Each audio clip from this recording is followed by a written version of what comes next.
मराठवाडा पदवीधर मतदारसंघाचे आमदार श्री सतीश चव्हाण यांच्या कल्पनेतून साकारलेला हा वेद भविष्याचा कार्यक्रम गेल्या 2-3 वर्षापासून अटेंड करण्याचे किंवा त्या कार्यक्रमामध्ये सहभागी होण्याचे योग मला सातत्याने लाभलेला आहे. ह्या कार्यक्रमाच्या निमित्तानं व्यासपीठावर उपस्थित असलेले ज्यांच्या मार्गदर्शनासाठी आणि ज्यांच्याकडे काही सांगण्यासारख्या अनेक महत्त्वाच्या गोष्टी आहेत ते आपल्या विभागाचे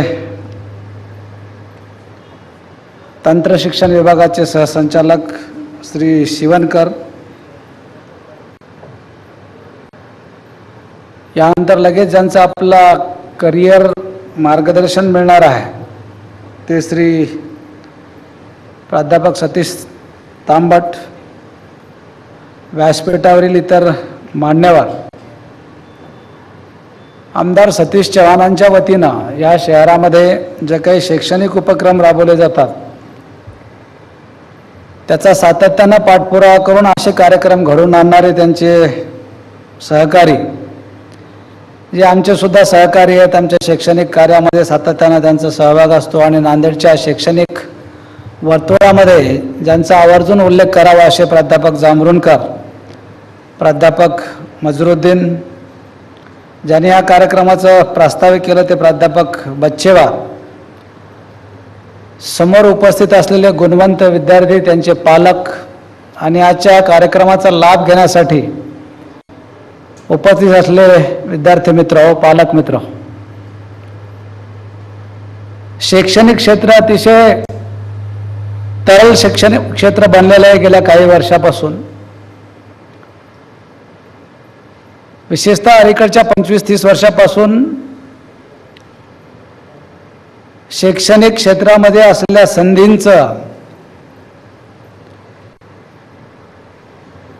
मल्टिप्लिकेशन झालेलं आहे आणि ते अतिशय शीघ्र गतीनं मल्टिप्लिकेशन होत आहे.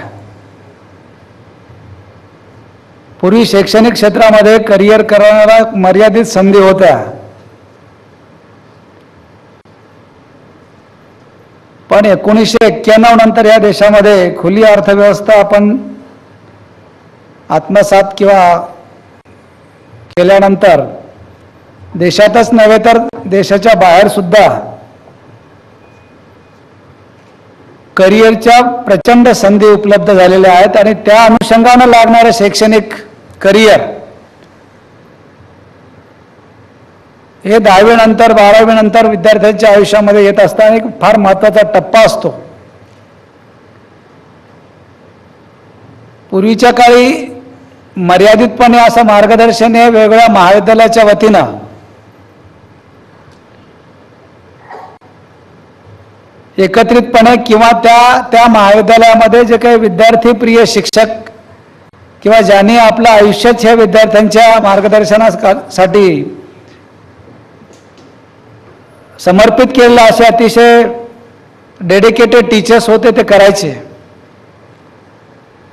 पण हळूहळू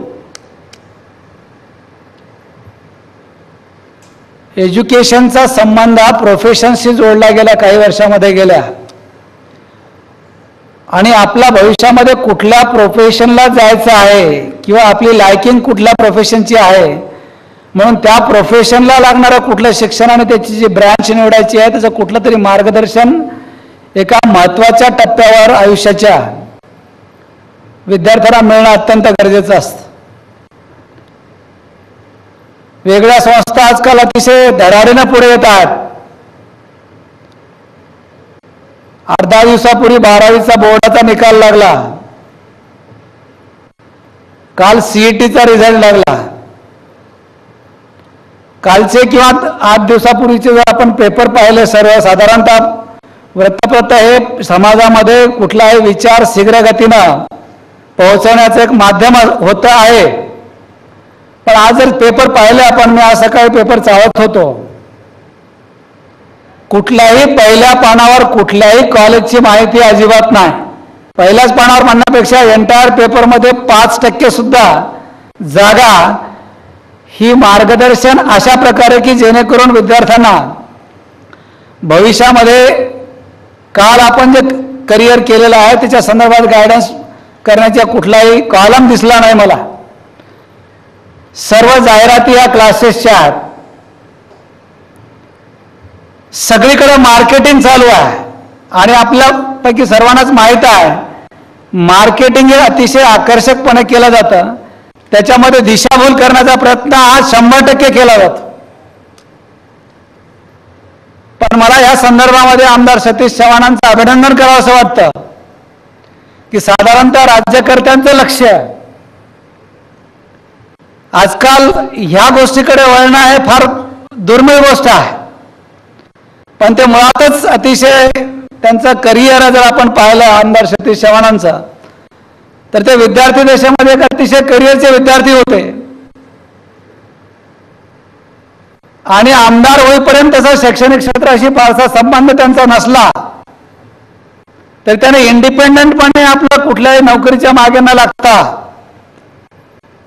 मिळालेल्या डिग्रीचा उपयोग स्वतःचं असं एक प्रतिष्ठान आपल्या कर्तृत्वावर करण्याचा निर्माण केला आणि आज ते काही शेकडो जणांना नोकरीच्या संधी उपलब्ध करून देऊ शकतात. आणि याच तळमळीतून त्याने विद्यार्थ्यांचं एक चांगला मार्गदर्शनाचं संधी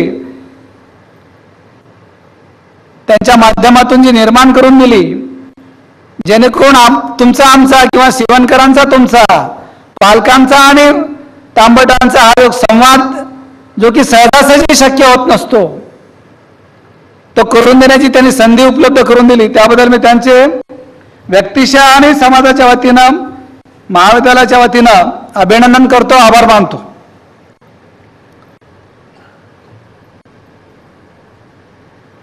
आत्ताच सरांनी ज्यांनी संचालन करतात त्यांनी सुद्धा वजरता उल्लेख केला की शैक्षणिक क्षेत्रामध्ये कार्यरत असणारे जे काही वेगवेगळे स्टेक होल्डर्स आहेत ते संस्था चालक असतील, शिक्षक असतील, क्लासेस चालवणारे प्रोप्रायटर असतील किंवा करिअर गायडन्स करणारे अनेक करिअर गायडन्स सेल्स आता निर्माण झालेले आहेत. यांचा कुठे ना कुठेतरी एक उद्देश असतो, मार्केटिंग हा त्याच्या पाठीमागचा मूळ उद्देश असतो. या ठिकाणी असं काही नाही, निखळ आपल्याशी संवाद साधावा आणि करिअरच्या ज्या काही उपलब्ध संधी आहेत. आता अनेक माध्यम आहेत आपल्याकडं. इंटरनेट एक अतिशय बेस्ट माध्यम आहे. ज्यांना थोडं बहुत कॉम्प्युटरचं नॉलेज आहे ते वेबसाईटवर कुठलाही जाऊ शकतात आणि त्या ठिकाणचं माहिती त्यांना सहजपणे उपलब्ध आहे. आणि 11वी-12वी विशेषतः सायन्स किंवा 11वी-12वी झालेल्या किंवा करत असलेल्या सर्व विद्यार्थ्यांना आता इंटरनेट कसं हँडल करावं, कशी इन्फॉर्मेशन इंटरनेटमधून घ्यावी याचं ज्ञान आपल्यापैकी सर्वांना आहे.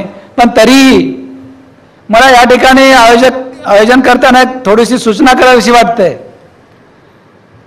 हा एक प्रकार झाला की काउन्सिलिंग करण्याचा, विद्यार्थ्यांना मार्गदर्शन, ज्या ठिकाणच्या काही नवीन अव्हेन्यूज निर्माण झाले त्याची आपसुकपणे आपल्यासमोर वाच्यता ज्याने व्हावी की जेणेकरून तुम्ही त्याला डिटेल्स आपल्या स्वतःच्या परीने मिळवण्याचा प्रयत्न करावा. पण याच्याही पलीकडे या माध्यमातून विद्यार्थ्यांना आपल्या ॲप्टिट्यूड टेस्टिंगसाठीची संधी आणि त्यासाठी अनेक लागणारे सॉफ्टवेअर्स आता निर्माण झालेले आहेत मार्केटमध्ये. ती जर आपण घडून आणली कुठल्या काही इंटरनेट कॅफेवर किंवा एखादा सतीश चव्हाणाच्या माध्यमातून प्रत्येक लोकसभा मतदारसंघामध्ये एखादं असं सेंटर त्याने जर निर्माण केलं तर ही विद्यार्थ्यांसाठी अतिशय चांगली सुविधा निर्माण होऊ शकते. आणि ॲप्टिट्यूडमध्ये आपण आपला स्वतःला एक्झामाइन करू शकतो की आपला स्वतःचा कल कुठे आहे. टेलरमेड ते सॉफ्टवेअर्स आजकाल निर्माण झालेले आहेत.